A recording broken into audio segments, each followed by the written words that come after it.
Jadi hari ini aku lagi main ke Tasik dan aku mau ketemu seorang entrepreneur muda yang dia tuh punya beberapa bisnis kafe di Tasik. Namanya Kak Reski. Halo. Halo Kak Reski, apa kabar? Alhamdulillah baik. Gimana kesibukan Kak Reski akhir-akhir ini? Sibuk untuk ngurus operasional sih kayaknya. Ngurus operasional ada di sini ya? Yang ada di sini ya. Jadi Kak Reski ini, nih aku kasih tahu dulu deh Kak Reski ini dulunya kuliah di Telkom University, betul ya Kak ya? Jurusan MBTI. Nah MBTI itu biasanya bisnis gitu kan ya Kak? Nah kenapa sih Kak Reski dulu ngambil MBTI? Apakah emang punya background bisnis di keluarga atau emang pengennya ke sana kayak gitu? Jadi sebenarnya kalau bisa dibilang dulu ngejarnya sih bukan ke Telkom ya. Oke. Jadi kalau misalnya dulu emang ngejarnya ke SBM ITB sebenarnya. Cuma emang mungkin kurang rezekinya aja belum mungkin di sana dan akhirnya emang opsi keduanya emang langsung milih buat MBTI sebenarnya. Cuman pada saat masuk ternyata emang Telkom tuh bagus dan materi-materinya juga masih gampang untuk bisa diserap juga dan emang ternyata setelah sekarang udah ada di dunia bisnis, dunia kerja, banyak hal-hal yang emang bisa diterapin banget dari materi-materi di kuliah.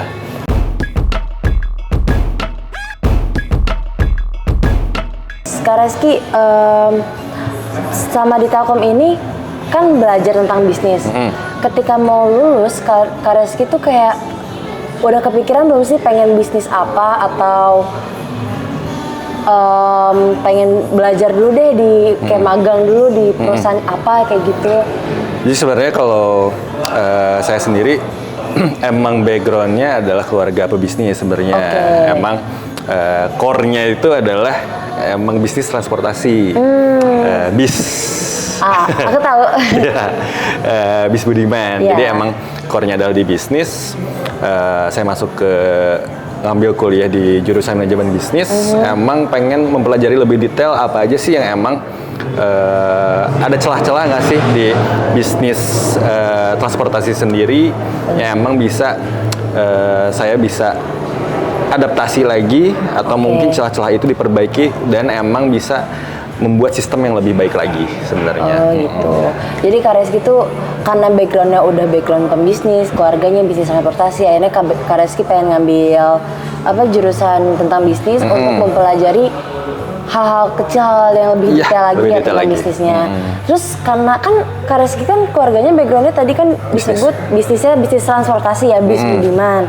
Nah kenapa sekarang bikin bisnisnya kafe F&B kayak gitu? Kalau bisa dibilang saya masih sebenarnya core-nya tetap di bis Budiman sebenarnya. Sekarang juga alhamdulillah emang megang juga untuk di Budiman. Dan F&B itu apa ya, bisa disebut kayak passion lah emang. Dari dulu sebenarnya start di tahun 2014-2015an emang udah sering ngopi sebenarnya. Cuma jadi emang karena keseringan ngopi itu ngopi ya. Dulu kan di Bandung, saya dulu SMA 2 Bandung dulu. Jadi emang udah sering main lah di sana gitu. Nah, terus ketika di tahun 2016-2017 emang udah mulai pelan-pelan coba mempelajari lagi nih lebih detail, kok kopi rasanya bisa beda-beda gitu dan bener-bener kayak ada hal-hal yang emang jadi penasaran dan kenapa sih orang-orang udah mulai shifting yang biasanya nongkrong itu tuh dulu mungkin di warung-warung, sekarang udah mulai main ke coffee shop untuk bisa diskusi mungkin atau mungkin sekedar ngobrol ngalir ngidul atau misalnya emang kayak ngobrolin masa depan yang emang kita belum tahu bakal kayak gimana gitu. Kenapa sih jadi tempat yang emang orang-orang tuh bisa ketemu dengan mereka bisa dengan bebasnya untuk bisa ngobrol apapun itu gitu. Oh gitu. Jadi awalnya tuh Kak Reski pengen bikin bisnis F&B ini karena dari situ. Dari situ ya. Oh, abis itu akhirnya bikinlah kafe di Tasik. Kenapa di Tasik? Kenapa nggak di Bandung? Saya berasal dari kota Tasik. Karena berasal dari Tasik, jadi pengen bikin kafe di kampung halaman ya. Oh. Terus kafe pertama Kak Reski tuh Karma ya? Karma ya. Karma tuh waktu itu aku sempat ke Karma sih, cuma dulu sempat. Sempat ya Pi ya, cuma kayak udah lupa. Udah lupa ya. Lama banget. Ya. Tapi katanya sempat tutup ya? Sempat tutup ya. Kenapa? Jadi dulu itu baru dikasih rezekinya. Sebenarnya dulu tuh ada project gede yang mungkin nanti saya ceritain lah kayak gimana ya. Emang jadinya harusnya udah bisa buka tuh di tahun 2018. Nah, lalu ada sedikit problem yang akhirnya jadi saya memutuskan untuk buka coffee shop pertama yaitu Karma di tahun 2019, tepatnya di tanggal 21 September 2019. Jadi bisa dibilang kalau dulu kenapa pengen buka coffee shop juga di Tasik dan kenapa tetap kekeh pengen, kenapa sih nggak di kota lain gitu ya, kenapa pengen di Tasik. Baik lagi saya sering bolak-balik juga Bandung Tasik. Ketika di Tasik saya nyari tempat nongkrong yang kayak di Bandung kok nggak ada. Nah, akhirnya kayak saya coba keliling-keliling Tasik, terus mungkin nyari apa sih yang emang orang-orang tuh suka di kota Tasik dan apa sih yang emang orang-orang belum dapetin di kota Tasik. Nah, akhirnya saya jalan-jalan, saya muter-muter, ngopi sana-sini. Ada beberapa juga coffee shop yang mungkin udah lebih lama lah dari saya gitu, udah lebih senior juga dan lebih ini juga. Cuman ada beberapa hal yang mungkin saya bisa ambil nih, bisa jadi celah buat jadi kekuatan nanti di coffee shop yang saya bakal bikin gitu. Yang akhirnya setelah survei, saya riset dulu, akhirnya saya bukalah Karma itu di tahun 2019 dan alhamdulillah mungkin bisa dibilang responnya positif. Oh iya. Banyak yang kaget. Yang kagetnya mungkin konsepnya mungkin beda ya. Terus yang kagetnya lagi kok di komplek kok bisa jadi seramai ini juga gitu sebenarnya. Iya, Itu. Jadi setelah itu barulah kayak emang baru ada beberapa celah juga. Saya juga masih belajar juga untuk di bisnis ini. Masih banyak ada juga error-errornya juga. Cuman kalau batin mungkinnya gara-gara antusias dari pengunjung atau konsumen yang mau datang ke Karma Coffee. Oke. Karena Kak Reski juga ngelihat kali ya pasarnya di Tasik tuh kayak gimana. Karena Kak Reski juga berani untuk buka kafe di Tasik.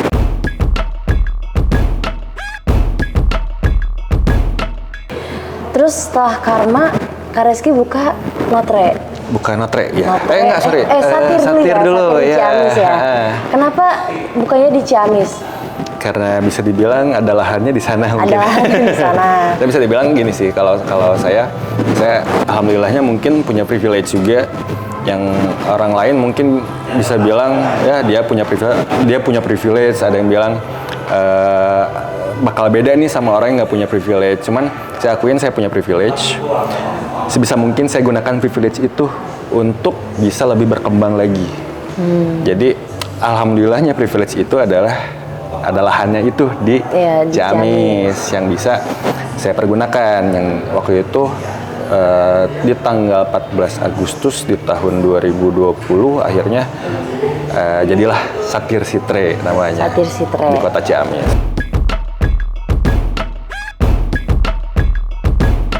Nah terus Kak Reski, kalau di Ciamis sendiri Kak Reski ada kesulitan nggak sih buat buka kafe kayak gitu? Maksudnya kan pasarnya mungkin berbeda atau kayak gimana gitu? Ya, mungkin pada saat awal yang emang harus ditentuin atau mungkin kita coba approach adalah target marketnya dulu ya. Maksudnya di sana emang saya sendiri emang coba cari dulu relasi di sana, coba tanya-tanya dulu gimana sih keadaan Ciamis tuh untuk di industri kopi itu sendiri, apakah banyak peminatnya atau misalnya emang banyak peminatnya cuman si coffee shopnya itu baru sedikit misalnya. Nah, saya coba tanya-tanya, saya coba diskusi, coba cari banyak kenalan di sana juga, dan akhirnya sampai mungkin strategi pricingnya juga saya coba diskusi dulu sama orang-orang di sana, sama kenalan di sana. Oh, sampai harga-harganya pun Iya. harus diskusi dulu ya? Maksudnya diskusi itu emang harga di sini berapa, harga di sana berapa. Iya, kayak survei lah Survei ya. ya. Terus maksudnya kayak pengalaman-pengalaman apa aja sih di kayak di orang-orang lama atau misalnya orang-orang yang udah lama ada di industri itu tuh, kesulitannya tuh ada apa aja sih gitu, dan kayak banyak discuss, banyak ngobrol juga. Bahkan dulu sempat ada barista juga yang emang dia owner dari salah satu coffee shop yang di Ciamis yang emang dia willingly untuk bisa bekerja bareng di tim di Satir Sitre waktu itu, dan banyak dapat insight dari orang itu. Dan ya thank you banget buat orang-orang yang udah ada di Ciamis yang emang udah ngebantu Satir Sitre bisa sampai 3 tahun kayak sekarang. Sekarang udah 3 tahun 3 ya? tahun. Wow, keren banget 3 tahun. Terus karena sih kan sekarang ada Notre nih. Dengan Notre kan pasarnya beda lah ya. Kalau dari Satir sama di Notre kan pasarnya beda, kelasnya beda. Ada kesulitan nggak sih Kak untuk ngejalaninnya? Ada banyak sekali kesulitan. Boleh bisa diceritain nggak? Boleh. Jadi sebenarnya dulu mungkin ini ya, ada masalah juga untuk di mental juga ya. Kapasitas Notre bisa dibilang itu gede banget dengan mungkin prestis yang dibawa, dengan capital juga yang emang besar juga, segmenting market yang emang belum dulu tuh pada saat dulu di Tasik masih bisa dibilang ingin ngeraup semua. Dan ternyata itu salah. Ya, jadinya tetap ketika kita mau segmenting market itu nggak bisa yang emang semua orang itu harus bisa keambil sama kita. Kenapa? Akhirnya sempat pada saat tahun pertama berjalan waktu itu ada beberapa kesulitan untuk di costing sebenarnya. Jadi sempat ada komplainan harganya terlalu mahal, dan ternyata di Tasik gitu harga dulu tuh sempat ada penyesuaian harga, yang awalnya harganya sekian jadi turun ke harga sekian, dan akhirnya kita bisa adaptasi, kita bisa survive juga akhirnya. Dulu juga sempat ada kebijakan-kebijakan pemerintah juga yang emang pada saat dulu PPKM. Iya benar. Kadang ada PPKM, kadang ada, kadang nggak ada gitu. Kadang tiba-tiba gara-gara emang kasusnya lagi naik, kasih PPKM lagi, yang jadi tuh aduh pusing gitu. Yang akhirnya kita coba berbagai banyak cara yang emang gimana nih supaya cara kita untuk survive, yang akhirnya kita mutusin untuk mengefektifkan si costing tersebut supaya emang lebih efisien lagi. Terus mungkin emang penetrasi di online atau online transportation, atau misalnya penjualan Gojek atau misalnya penjualan Grab. Lalu kita juga ada fitur-fitur delivery online yang emang yang dari staff kita yang emang kita anterin ke rumah-rumah juga. Oke.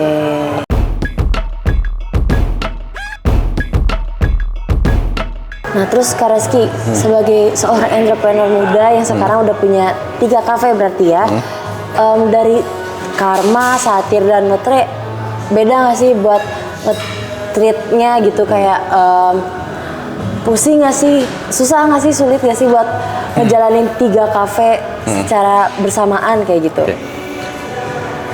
Bilang pusing? Pusing pasti ya. Cuman ada beberapa mungkin fundamental kali ya yang emang harus disiapin dari awal. Ketika kita udah punya visi ke depan untuk misalnya saya pengen kayak cita-citanya punya kafenya banyak, yang harus dikuatin tuh apa? Fondasinya.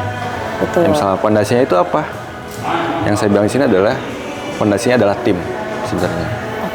Tim yang emang mungkin dari awal dia tahu prosesnya seperti apa, kita emang bentuk juga mentalnya juga kayak gimana, yang akhirnya nanti ketika kita sudah membesar, tim kita juga akan semakin besar, yang akhirnya ada perpanjangan tangan dari sana, atau mungkin saya sebut delegasi lah mungkin ya, delegasi ke tiap bisnisnya masing-masing dengan mungkin nanti kebutuhan yang akan berbeda. Nah, yang jadi mungkin jadi kesusahan adalah pada saat proses pertambahannya mungkin lini bisnis adalah blind spotnya. Blind spotnya maksudnya kayak gimana? Blind spot tuh jadi gini, ketika misalnya kita sudah punya sekarang awalnya mungkin 1, kita tahu blind spotnya dari mana aja. Ketika kita punya 2, kita kita masih meraba-raba nih akan ada celah di mana nih. Benar. Nah, ketika kita udah punya 3, apakah ada celah lagi atau tidak? Contoh misalnya celah mungkin secara manajerialnya, celah mungkin secara controllingnya. Nah, itu mungkin yang akan jadi tantangan di tiap fase-fase yang bakal nanti ke depannya bakal ada. Jadi misalnya akan beda levelnya ketika mungkin kita bisa ngobrolin omset atau misalnya store semakin banyak gitu ya. Ketika omset per bulan mungkin salah 100 juta, akan beda blind spotnya dengan omset 1 bulannya 500 juta. Akan banyak perputaran uang, akan banyak juga perputaran SDM-nya juga, secara mungkin alur operasionalnya juga. Itu mungkin yang bisa dibilang sekarang emang lagi benar-benar dipelajarin lagi, dan bisa dibilang kalau bisnis ya itu harus belajar terus dan belajar terus. Iya gitu. Benar. Jadi kalau bisnis tuh walaupun udah belajar di perguruan tinggi tetap harus belajar terus belajar. Strateginya pun semakin hari bakal semakin berbeda ya. Benar.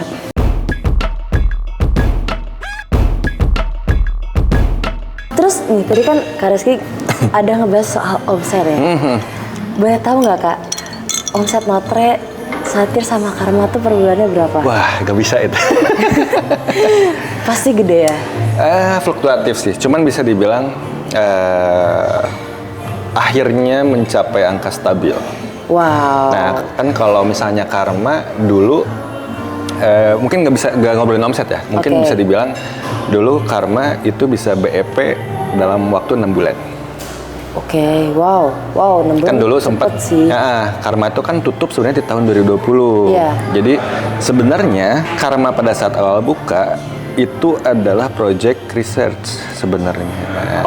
Jadi Karma itu buat apa ya? Buat mencari tahu untuk gitu riset ya? lah sebenarnya, riset secara produk, mungkin riset secara hospitality yang kita bawa, riset secara mungkin arsitekturalnya apakah diterima atau tidak gitu. Nah, maksudnya ada banyak hal yang bisa di-combine yang akhirnya saya ambil sebagai data. Gitu. Jadi kalau misalnya mau bikin coffee shop juga nggak cukup dengan research. Coba kayak research survei ke lapangan-lapangan juga kalau harus lebih matang buat bikin dulu sebenarnya cukup, gitu. Cuman mungkin ada rasa mungkin sekalian pengen cobain deh gitu. Biar lebih puas biar gitu lebih ya. puas dan mungkin lebih valid aja datanya gitu. Terus tadi juga kan Kak Reski ngesinggung soal visi misi. Emang visi misi Kak Reski untuk bisnis F&B ini apa sih? Kayak di Notre, di Satir atau di Karma? Sebenarnya gini, kalau misalnya untuk visi misi bisa dibilang dari keluarga sendiri ya, keluarga untuk bis sendiri itu sebenarnya itu adalah industri hospitality juga. Secara jasa, mungkin secara fungsi iya dia memindahkan misalnya satu individu dari satu titik ke titik lain, cuman kan tetap ada juga pelayanan yang kita harus berikan. Sebenarnya lari dari situ kayaknya saya akan lebih cocok kayaknya di industri hospitality deh kayaknya. Nah, industri hospitality itu ada apa aja? Mungkin tadi ada di transportasi, ada juga mungkin di F&B juga, lalu ada wedding organizer juga, lalu ada event organizer juga. Sebenarnya apa ya? Kalau misalnya emang secara benchmark mungkin ya, untuk bisa dilihat pengen kayak Ismaya sih sebenarnya. Ismaya, pengen sebesar Ismaya gitu. Pengen sebesar Ismaya, ya.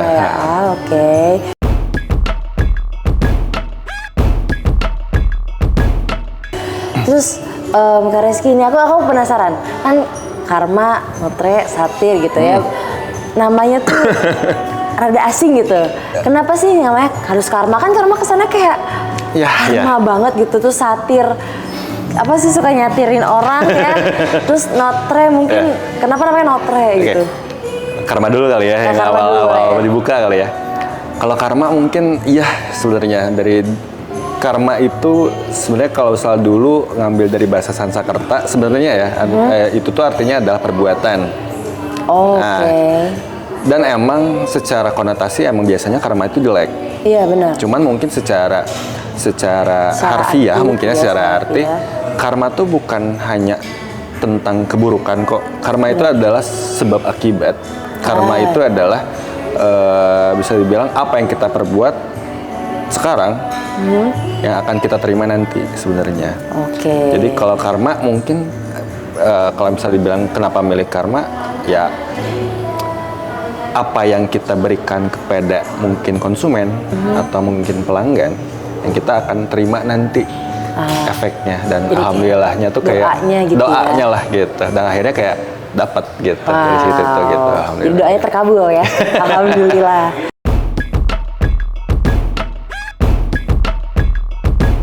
Oke, itu kan kalau karma nih. Iya. Sekarang kita ke satir. Satir, oke. Kalau satir dulu tuh sebenarnya satir sitre sebenarnya satir namanya ya. sitre. Kalau sitrenya adalah satir bersimetri atau kita secara bareng-bareng. Oke. Jadi kalau satir ya artinya adalah satir. Sebenarnya dulu berangkat dari di Ciamis sendiri belum ada juga coffee shop yang emang punya apa ya, better hospitality, baik lagi produknya juga, equipmentnya juga, dan kita datang sebagai satir untuk kota Ciamis sebenarnya.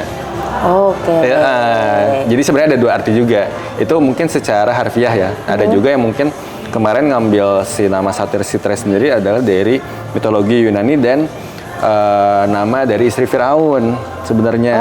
Oke. Nah, yang akhirnya diimplementasikan satir itu adalah dewa hutan, sitre adalah istri Firaun.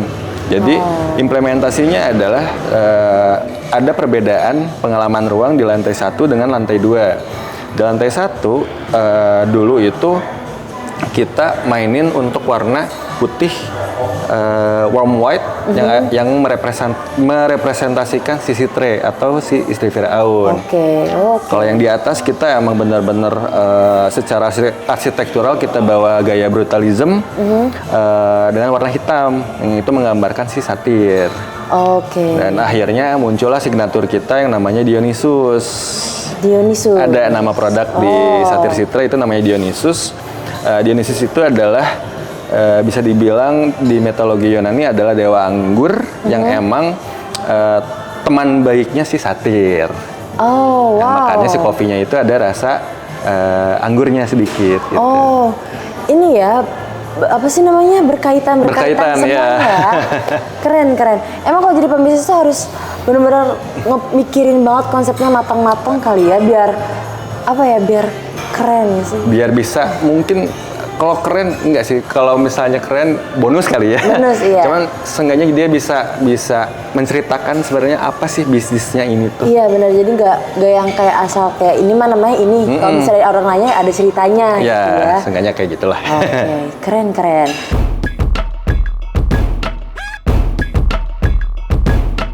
Terus sekarang Notre. Notre, oke. Kalau Notre sebenarnya kita ambil dari bahasa Prancis, Oke. yang artinya adalah kami.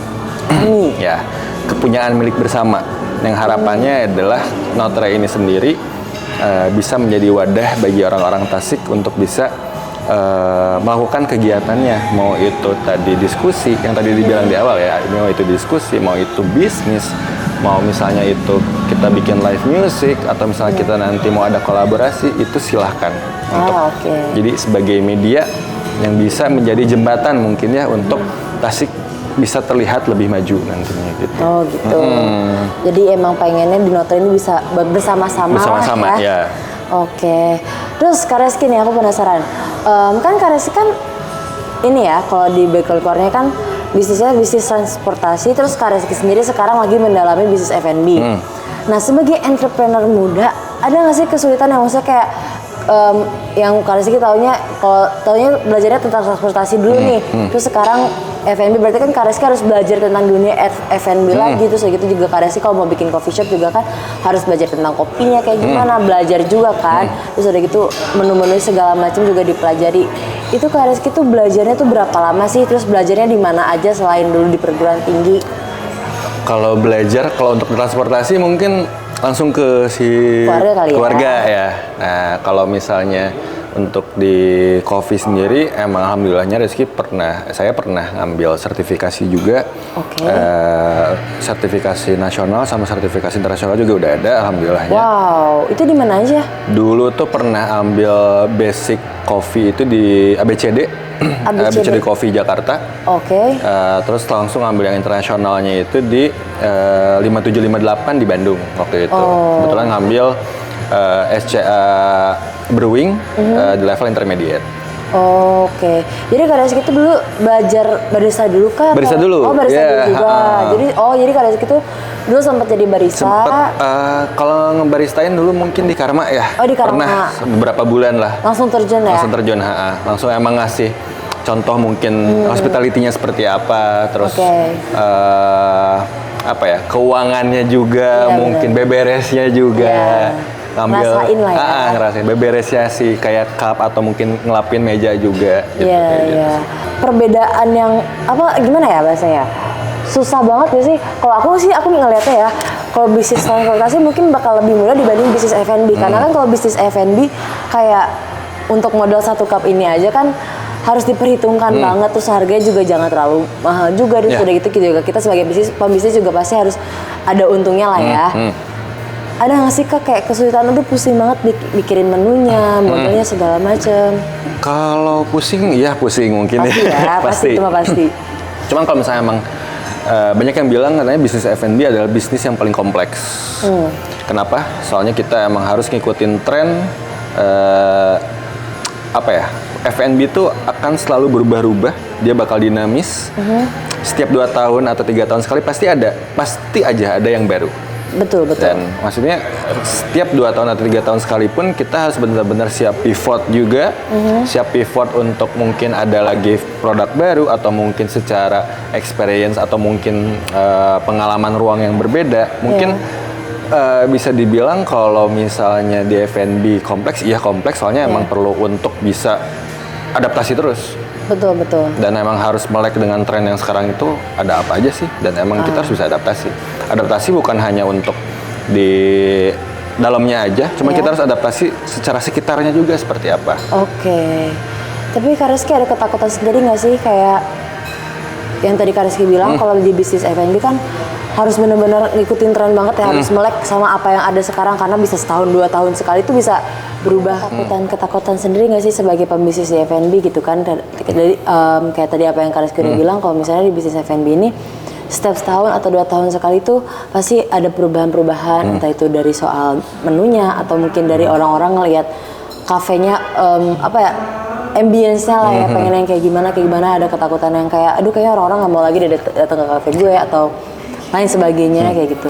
Ada pasti ketakutan ya sebenarnya, kayak ketakutan banyak akan F&B itu kan dinamis tadi ya, maksudnya dinamis tuh akan berubah-ubah juga trennya di tiap tahun.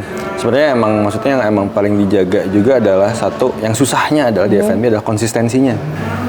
Konsistensi, terus mungkin untuk perubahan-perubahan adaptasinya juga kita tuh harus benar-benar bisa mau dari eksternalnya atau mungkin dari internalnya. Terus efisiensi cost-nya juga kita harus tahu, kita strateginya mau kemana, kita ngambil langkahnya kemana. Apalagi ya, mungkin ketakutan itu aja sih. Takutnya emang nggak keep in touch untuk hal-hal itu sih sebenarnya. Cuman sebisa mungkin emang harus bisa terus belajar sebenarnya. Intinya itu sih, belajar. Mau ada kesalahan juga ya udah nggak apa-apa. Yang penting kita bisa bangun lagi, kita bisa belajar dari kesalahan itu, jangan sampai diulangi lagi. Iya benar, karena kesalahan itu adalah apa sih bahasanya tuh pembelajaran yang sangat berharga banget. Mahal banget. Betul.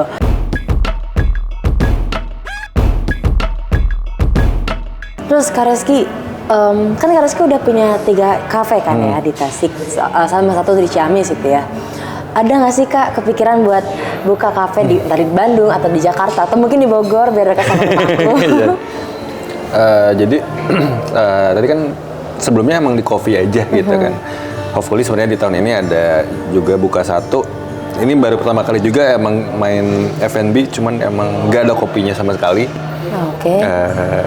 Doain aja semoga di bulan depan atau 2 bulan lagi. Sorry, F&B tapi nggak bakal kopi-kopian. Bukan gitu kopi-kopian ya.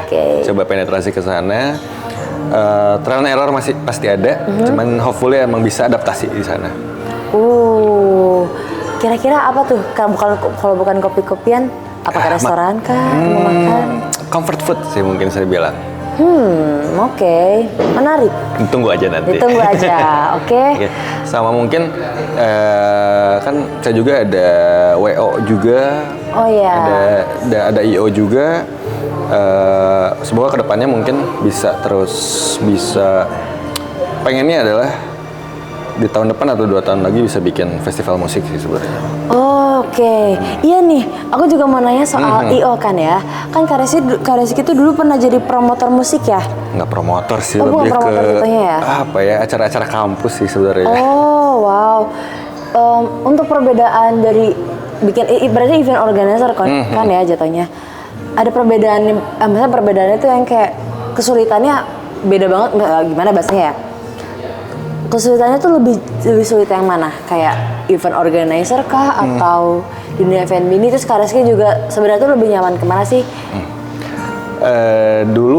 Jadi gimana ya? Kalau misalnya secara kesulitan, kalau IO bisa dibilang itu harus precise. Harus precise. Oke. Event organizer ketika bikin event, misalnya dulu based on experience itu adalah musik, itu harus benar-benar precise pada saat hari itu. Oke. Nggak precise sih, mungkin lebih ke oke lah seenggaknya, maksudnya secara produksiannya, secara stage atau mungkin secara timing untuk talentnya, terus mungkin secara hospitality-nya, transportasinya, dan semua hal-hal dan strategi marketingnya itu tuh harus benar-benar di-set. Dan ketika emang ada salah, ya itu udah nggak bisa, kita harus improvisasi di sana, dan itu harus cepat. Beda ketika mungkin di F&B ada salah, masih ada waktu untuk kita bisa memperbaiki itu. Tapi ketika emang di event, tantangannya adalah itu. Ketika di hari itu ada miss, itu harus benar-benar langsung improvisasi, harus gimana caranya. Mungkin yang bikin tertarik adalah apa ya, kalau di event adrenalinnya kali ya. Iya. Benar. Ketika misalnya emang bikin event tuh capeknya, deg-degannya, problem-problemnya, chaosnya pada saat di hari H, itu tuh yang emang bikin apa ya, adrenalin. Misalnya benar-benar apa ya, bisa dibilang kayak beresnya tuh kayak kangen akan hal itu. Iya benar. Pas beres itu kayak wah gila nih, usaha gue nih udah selesai. Apalagi mungkin ketika teknisnya, misalnya dulu sempat rugi. Oh iya? Bikin event rugi. Oke, wow. Rugi besar mungkin ya. Rugi. Gimana rasanya itu bikin event rugi? Jadi dulu sempat dari SMA sebenarnya udah emang diajarin bikin event lah gitu. Emang dulu kan SMA 2 emang terkenal dengan eventnya yaitu FWL. Iya. Yang dari tahun ke tahun itu selalu ada, dari tahun 92 atau 93 kalau nggak salah, sampai sekarang juga masih ada FWL. Dulu tuh sempat kayak kelas 1 SMA pada saat di event tuh emang benar-benar kayak apa sih ini tuh gitu, kayak belum ikutan apa-apa. Akhirnya kelas 2 ikutan di divisi acara, mulai tertarik secara teknisnya, rundown-nya, dan misalnya LO atau misalnya untuk cara ngehubungin artis itu seperti apa, cara untuk negosiasi seperti apa, belajarlah dari sana. Lalu kelas 3 alhamdulillah mungkin diamanati untuk jadi ketua acara kelas 3, dan masih penasaran untuk bikin lagi event di kuliah waktu itu tuh. Dan emang persiapannya juga emang harus matang, strateginya juga harus matang, pemilihan talentnya juga harus bagus. Nama si acaranya juga emang harus menarik, harus yang emang apa ya, kena lah sama orang, punya brand identity-nya yang bagus gitu. Terus apa ya, teknisnya juga harus bagus supaya emang diingat sama orang. Dan dulu sempat rugi sebenarnya. Jadi dulu sempat pada saat kuliah dua kali bukan 2 kali rugi, mungkin 2 kali dapat pahitnya lah. Yang ke satu dapat pahitnya secara teknis. Yang kedua? Dulu tuh sempat ada satu talent itu nggak jadi main. Ya ampun, kayak tiba-tiba nge-cancel gitu? Enggak, talentnya udah ada. udah siap naik ke panggung. Oke. Cuman ngaret, ada bentrok dengan perizinan warga. Ya ampun. Dilemanya adalah ini tetap main atau itu posisinya warga itu udah bawa celurit, udah bawa golok, Ya ampun. dan ngancem buat ngacak-ngacak acara. Kan yang sebenarnya yang jadi dilemanya adalah ini tetap main atau mungkin nanti bakal jadi headline, bakal ada korban dan lain-lain. Iya. Atau emang ini nggak jadi main dan emang kita beresin si acaranya. Nah akhirnya milih untuk ya udah nggak jadi main, bayaran ke talentnya tetap bayar. Dan emang itu kesalahan emang pure dari kita juga. Ada miss untuk perizinan yang harusnya bisa izin tuh bisa lebih panjang harusnya. Maksudnya dulu tuh sempet cuma minta izin sampai jam 11, ternyata acara tuh ngaret sampai jam 12 sampai setengah satuan. Oh my God. Warganya udah komplain duluan, makanya itu. Jadi dulu sempet ngasih permintaan maaf ke atas panggung, ditemanin sama ketua himpunannya dulu waktu itu dilemparin botol. Ya ampun, itu di acara kampus? Iya, di acara kampus. Wow. Dan udah beres. Serem banget. Serem banget sampai bawa celurit, bawa golok. Oke, Terus yang kedua, iya. akhirnya bikinnya itu dulu acara pertama itu dalam kampus, acara kedua itu di luar kampus. Oke. Dan lancar-lancar aja, strategi juga udah jelas. Cuman mungkin ya ada aja mungkinnya apesnya gitu ya. Apesnya adalah ada proposal yang emang untuk ke sponsor atau misalnya kita ngasihnya bukan ke eksternal atau ke umum, ya akhirnya klik atau misalnya bocor itu tuh. Si artis-artisnya bocor malah jadi bahan media. Untuk ini artisnya bakal ada ini. Sementara kita tuh belum untuk siap hal buat itu. ngasih tahu gitu siap ya. Jadi dulu tuh ada momen dimana tabrakan antara kita nunggu orang untuk beli tiket, penonton nunggu untuk kita ngeluarin artis. Iya. Akhirnya nggak ketemu dan panjang juga dan akhirnya rugi di situ. Ya ampun. Sebenarnya kalau udah tahu rugi, mending ngeluarin duit di awal buat DP artisnya ya sebenarnya. Iya benar, mending ngeluarin DP artis Ya, itu dulu. mungkin yang jadinya pelajaran yang emang mahal sih di situ.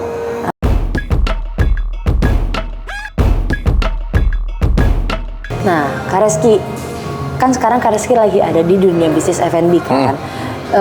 Apakah di dunia bisnis F&B ini Kak Reski akan menjadi batu loncatan kah untuk ke bisnis selanjutnya atau emang bakal di F&B terus? Hopefully sih ya. Di F&B terus ya? Mungkin Jadi bisa batu jadi, loncatan ya? nggak tahu ya, orang-orang bakal beda-beda juga ya nanti ke depannya. Kita nggak tahu nanti mungkin 2 tahun, 3 tahun ke depan ada peluangnya apa. Cuman yang jelas sekarang adalah di F&B itu yang benar-benar ngajarin saya untuk bisa tahu detail-detail yang ada di dalamnya itu ada apa saja, hal-hal yang emang saya harus perhatiin itu ada apa aja, yang emang sebenarnya implementasinya juga bisa dilakuin ke banyak hal sebenarnya gitu, yang jadinya hopefully bisa jadi batu loncatan ketika nanti mungkin ada bisnis lagi baru atau peluang bisnis baru yang emang mungkin menggiurkan atau misalnya bagus, udah biasa untuk mengerjakan hal-hal detail yang lebih rumit di sini gitu. Yang jadinya pada saat handlingnya nanti ke sana akan lebih mudah lah untuk adaptasinya gitu sih sebenarnya. Karena udah terbiasa dengan hal-hal yang kompleks ya. Oke. Terus Kak Reski, goals jangka panjang Kak Reski atau goals jangka pendek Kak Reski apa sih? Kalau misalnya untuk goals jangka panjang sebenarnya tadi benchmarkingnya tetap kayak Ismaya, bisa punya banyak cabang di mana-mana, bisa buat event juga dan mungkin secara hospitality F&B-nya bisa disupport dengan brand-brand yang emang saya punya juga.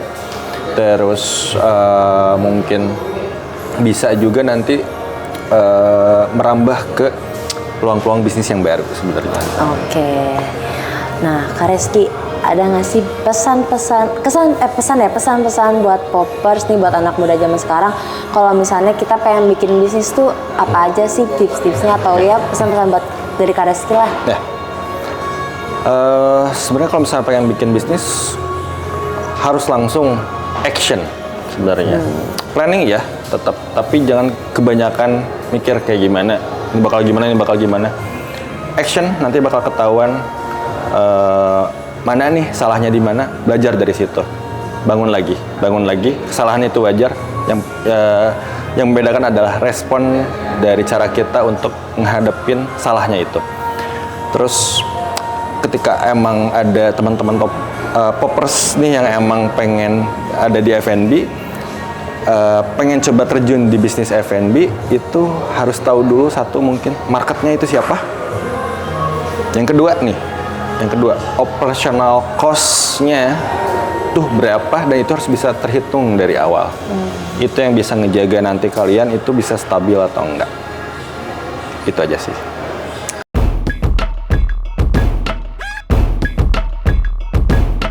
Oke, Kak Reski, terima kasih banyak. Sangat insightful banget. Banyak banget hal-hal yang baru aku tahu soal dunia F&B ini. Kayak ternyata dunia F&B itu sekompleks itu, dan juga ternyata sedetail itu juga ya. Dan cerita-cerita Kak Reski tadi yang kayak soal bisnis-bisnis Kak Reski sebelum-sebelumnya. Oke Poppers, nah kita kan udah dengerin nih cerita dari Kak Reski, seorang entrepreneur muda yang sangat insightful banget ceritanya. Nah, Kak Reski boleh nggak kasih tahu Instagramnya Karma, Notre atau Satir? Atau mungkin Instagramnya Kak Reski juga boleh kasih tahu buat teman-teman Poppers. Nanti mungkin bisa dicek aja IG-nya ada di sini. Boleh langsung, nanti kalau misalnya emang ada yang mau nanya-nanya buat bisnis atau misalnya apapun itu, boleh jangan sungkan-sungkan lah buat nge-DM aja langsung. Oke, nah Poppers juga jangan lupa follow Instagram dan subscribe YouTube-nya poppers.id, dan jangan lupa like video ini, share video ini, dan juga subscribe. Oke, dadah.